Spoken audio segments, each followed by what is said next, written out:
Thucydides was an Athenian historian who wrote the history of the war between the Peloponnesians and Athenians, beginning at the moment that it broke out. He believed that it would be a great war and more worthy of mention than of any other wars that had preceded it, and this belief of his was not without its grounds. This war was fought way back in 431 BC. In an introductory note at the beginning of the history, Thucydides speaks a little of the nature of his task and of his aims.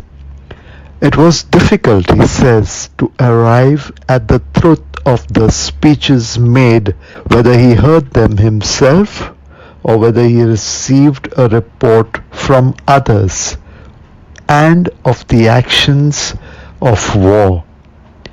Even if he himself observed a particular battle, he made as thorough an inquiry as he could. This historian never relied on what he heard.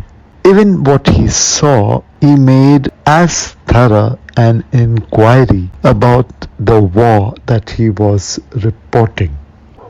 We read of another historian, if we can use the term for him, one who was not satisfied with the faith that was handed down to him by the previous generation, but who, after investigating and carefully researching anew for himself, compiled the fruits of his labor of love, in order that the person or group of persons he was making his presentation to would be convinced beyond doubt of the reality of the faith handed down to them.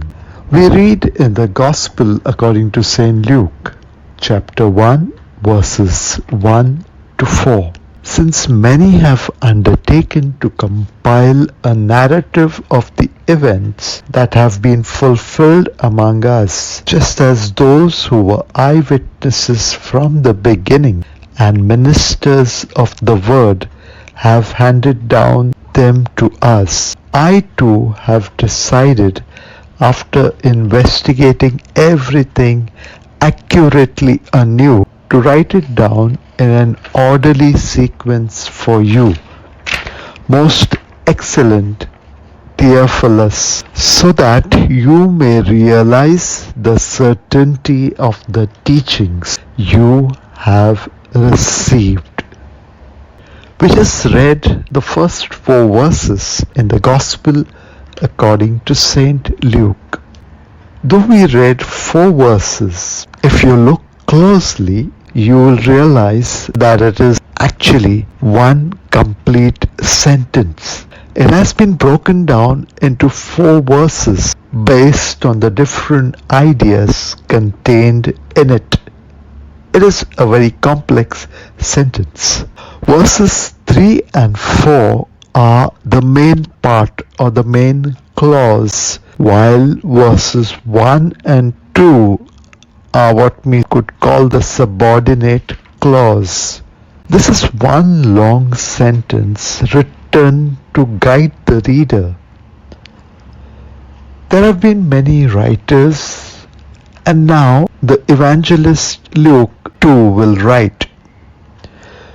His source is a previous generation, the original eyewitnesses and ministers of the word, as he terms it. Now these could refer to the apostles or the disciples. The author himself is not an eyewitness, but he traced things with care and reordered them logically. Luke did not want to hand down a second-hand repeated story.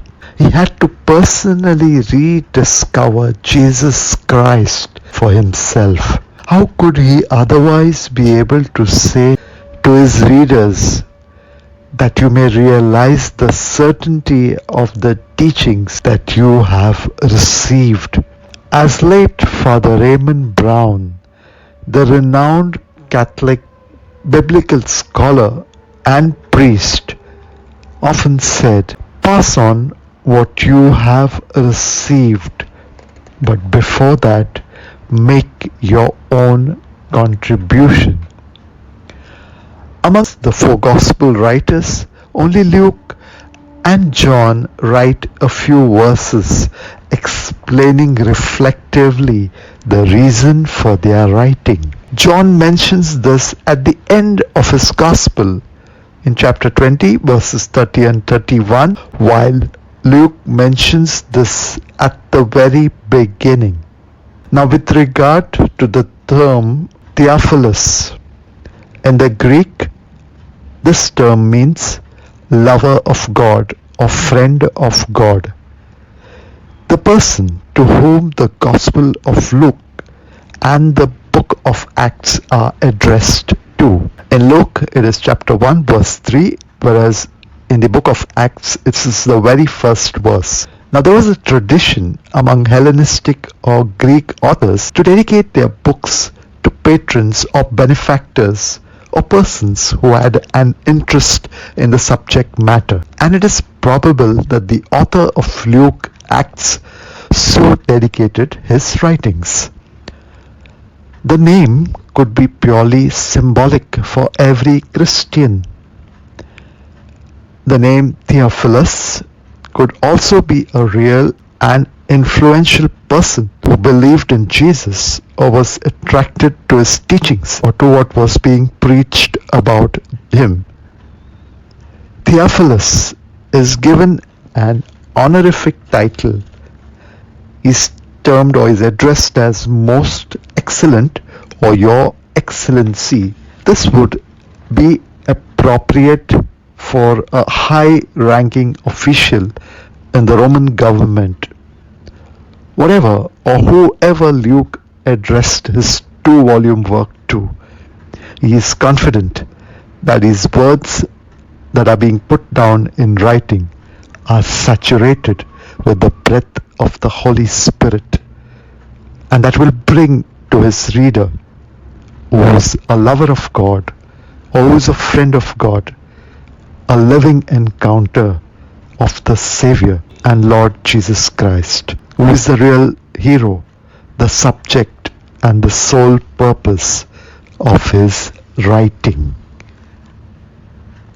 Thank you.